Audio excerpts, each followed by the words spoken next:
Bonjour, prêtez bien l'oreille, je vais vous dire ce que l'on ne vous a jamais dit sur les transports Tango.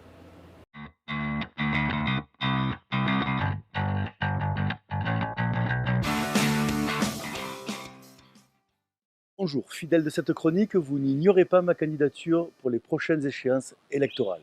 Parmi les nombreux sujets de préoccupation des Nîmois, celui de la mobilité occupe une place majeure dans le projet de territoire élaboré par le laboratoire d'idées Magnanime. Sans mobilité, pas d'échange, ni de développement économique possible. Sans réseau de transport collectif efficace, c'est l'isolement qui s'installe, le repli sur soi et la désocialisation.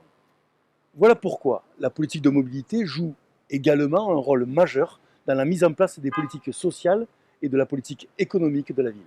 Et Dieu sait que dans ces domaines précisément, les besoins de Nîmes sont considérables et donc mes exigences pour les Nîmois fort nombreuses. Permettre à un enfant de traverser aisément et en toute liberté la ville pour pratiquer l'activité sportive ou culturelle de son choix, permettre à la jeunesse du territoire d'accéder sans difficulté à ces lieux d'enseignement, permettre au plus grand nombre d'entre nous de se rendre de son domicile à son lieu de travail en transport collectif ou d'accéder en ville, en soirée, élaborer un plan de déplacement mieux respectueux de l'environnement, optimiser aussi le plan de circulation et les espaces dédiés au stationnement. Voilà quelques-uns des nombreux défis que Nîmes doit relever en matière de mobilité demain.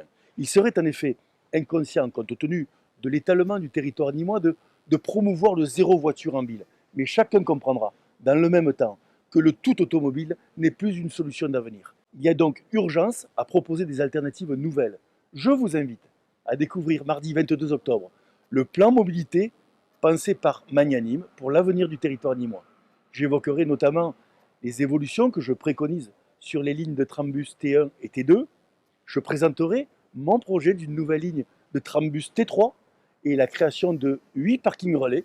Je vous expliquerai les raisons pour lesquelles Tango doit se concentrer demain sur la qualité du service et donc sur la gratuité.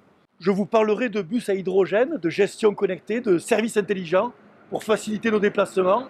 Je vous dirai enfin la nécessité d'intégrer dans l'acte de construire un dispositif de mobilité globale. Et surtout, comme promis, je vous dévoilerai ce que l'on ne vous a jamais dit sur les transports Tango. Alors, à la semaine prochaine. Bye bye.